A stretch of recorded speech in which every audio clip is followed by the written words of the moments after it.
member, Hanabi, who was being very careful not to aim his fingers at any of the clothes or materials. As the club continued their ascides, a question that had been eating at Alice for a while finally wound its way to her lips. Hey guys, I know you guys all love fashion, and my sense of style is weird. So why do you let me be here? And why haven't you said anything about it? Kano and Shiruko both took a deep breath and looked at each other, communicating with their eyes before coming to a decision. At first your style did leave me at a loss for words, Shiruka said. I knew what words I wanted to say, but Shiruka stopped me from saying them, Kano added. And for a little while, I wasn't really sure how to deal with you. Until I looked at your style for a different lens. Shiruku explained. I look at your clothes more like an art piece than an outfit. And after that, it was easier to accept you and your wardrobe. Like I said, at first I was going to speak to you about it. But when Shiruka told me about the art thing, I learned to accept it as well, Kano added. If anything, it's kind of brilliant. You can't put a price on human life. So whenever you wear your clothes, they become priceless in a way. Oh. Alice blushed after hearing that. Even if you're a bit weird, you still have the right to be here. This place is for people who like fashion and want to make clothes, so that includes you. Fuku said quietly. You can't help what you like, and it always sucks to be judged for things you can't control, Sheena said. Yeah, if there's any place to welcome weirdness, It's this place, so don't worry about it too much. Kuki shrugged. A lot of people think my choice of clothes is weird. And those people can go fuck themselves. Language. Shiruka scolded, and Kuki just rolled his eyes. I think anything can look good, so long as it makes you happy, Hanabi concluded, smiling brightly. Because a smile is always the most fabulous thing you can wear. You guys. Alice nearly started to cry at how touched she felt, but decided instead to smile. Because no matter how odd she was, smiling was something she loved just as much as everyone else. Yami, Alice, and Amai were in the observation room for a lab with Mai. The test for today is none other than Yami's new Grim. First up was one that looked like a giant armadillo, and was dubbed the low roller. The low roller went belly up, and a person-sized doll was placed inside it, before the creature rolled into a ball, completely encapsulated by its armor. All signs seemed good, Mai said. The doll was made to test how a person would fare inside of the Grim. They didn't get crushed, and oxygen levels are good. While the Grim's armor had no real holes, the air was able to get through some of the segmented parts, allowing oxygen to reach the person inside. However, anything other than air would get caught in a special filter and pushed out, making sure that the low roller could get people even through areas where the air was hazardous. It even had an air storage section that would allow it to keep the person inside breathing when there was no oxygen outside, at least while the oxygen supply lasted. Beginning the first test, Mai said. Commencing roll. Next, the low roller started rolling around. The Grim was made to protect and escort people to safe places, so naturally they had to make sure that all the rolling around wouldn't harm the person inside. Alright, everything seems fine. The pitch-black environment and the padding make it so the person inside shouldn't even be able to tell they're moving, this avoiding nausea. Mai surmised, looking down at the kids with a smile. You've done a great job with this one, kids. The kids all smiled back, looking very pleased so far with how the test was going. Alright, next we'll be testing its digging functions, Mai said. Suddenly, the plates shifted as it went from rolling mode to digging mode, and started digging through the dirt floor, going underground. Alright, it's dug through the first layer, Mai said. Next, underneath the dirt was a layer of concrete, which the high roller took a few seconds to crack before going through that as well. Alright, it looks like it can go through most common materials used in floors, streets, etc., Mai said. Surfacing. The low roller came up through the ground, ready for the next test. Soldiers came in, holding various Midoriya Foundation weaponry. Open fire, Mai said. Then they all fired. Guns, lasers, bazookas, flamethrowers, everything, and the kitchen sink. And none of it even so much as scratched the low roller. All signs good. No damage done to the person inside. Mai said. Alright, Amai cheered. Now let's move on to the heavy stuff, Mai said. All units fall back. All the soldiers exited the room, and Tokoshi entered. Well then, let us see the fruits of the young master's labors, Tokoshi said as he approached the low roller. He cocked back his arm, and then, wham! He punched the low roller as hard as he could, sending it flying into the wall and creating a massive crack in its armor. Alice and Amai both tensed up, seeing the Grim take significant damage. Mai looked at the readings from the doll. The armor took significant damage, but the person inside is fine. Looks like you did a good job with shock distribution. All three kids released a sigh of relief. Wham! Wham! Wham! Wham! Wham! Tokoshi continued to wail on the low roller until he finally made a hole in the armor. Looks like that's all it could take, Mai said. Of course, taking this much from someone like Tokoshi is an impressive feat. Yeah, I guess it's pretty hard to find someone with Mr. Tokoshi's strength, Amai said. Plus the low roller would be moving around, so he wouldn't be able to hit it that much. Well then, let's dispose of this one and start testing against other things, Mai said.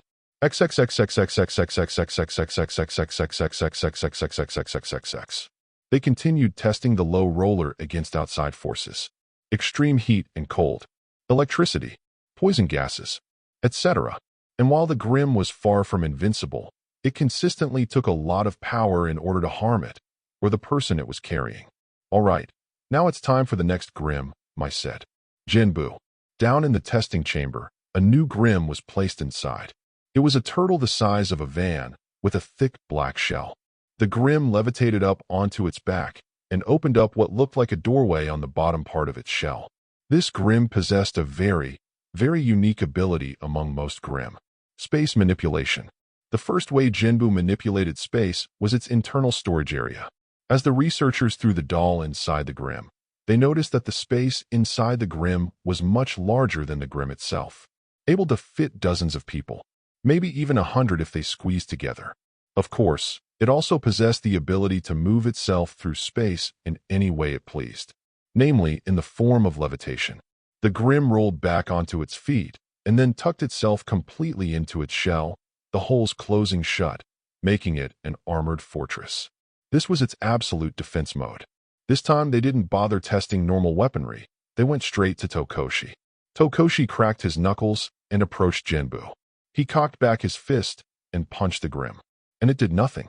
The butler's eyes widened, and the children's eyes glowed with joy. Tokoshi kept trying to punch it, but none of his blows did any damage or even move the Grimm. That was due to two things. One was, of course, its amazingly sturdy armor. The second involved its ability to manipulate space. Whenever something impacted its shell would automatically spread the impact throughout the entire shell, making it much less potent.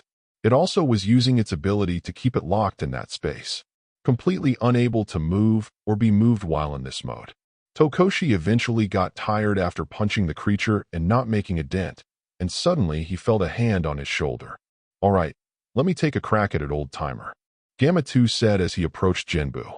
"Very well, good luck with that, young man," Tokoshi said, not sure how to address the android. "Oh, I'm not just a man. I'm him," Gamma 2 said as he cocked his arm back and punched Jinbu. Boom. The room shook as Gamma 2 hit the shell, shaking it, but not doing damage. Ha! Ha! Ha! Ha! Gamma 2 started punching the shell with incredible speed and force, continuing to lay blows onto on spot, until Jinbu's suddenly crack. Jinbu's entire shell started to crack apart. Phew. All right, Gamma 2 cheered. And then, the damage simply unmade itself. This was another use of its ability to bend space. You see, nothing could be created or destroyed. Even when you eradicate, crush, or burn something, you are simply changing that matter into something else. As such, Jinbu has the ability to simply move its own matter back into place on an atomic level, pretty much undoing any damage done to the creature. Wow, this thing really is an invincible fortress, Gamma 2 said. Awesome, Alice said.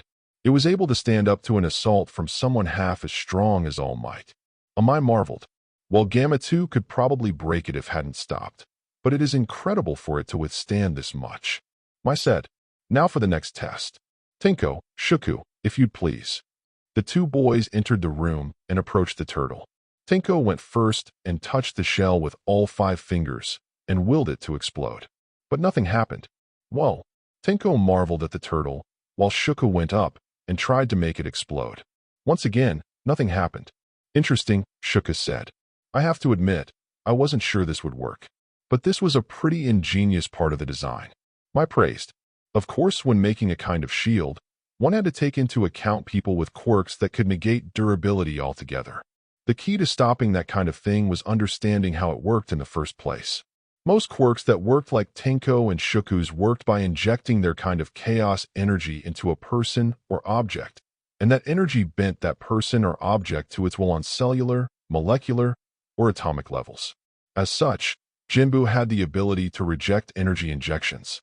Well, at least to a point. It was more of a resistance rather than an immunity, as a quirk could overpower Jinbu and do its job anyway. Theoretically, if Shuku was mad enough, he could overpower Jinbu and make it explode. "All right, let's try one more special thing," Mai said. "Mr. Giza." Giza walked into the room, wielding a sword inside of a sheath. When he reached Jinbu, he unsheathed the sword. This sword was made using the blades of the shredder, and thus possessed the ability to split things using spatial manipulation as well. It was time to see how Jinbu fared against a similar ability used in the exact opposite way. Giza raised his sword, and then, clang, he slammed it down into Jinbu's shell, leaving a small slash in the shell before it repaired itself. I see. Since the sword possesses a greater level of power than Jinbu, it was able to overcome Jinbu's ability for the most part, although the damage did seem to be reduced. Mai said, "I guess that's the best we could hope for," Alice said.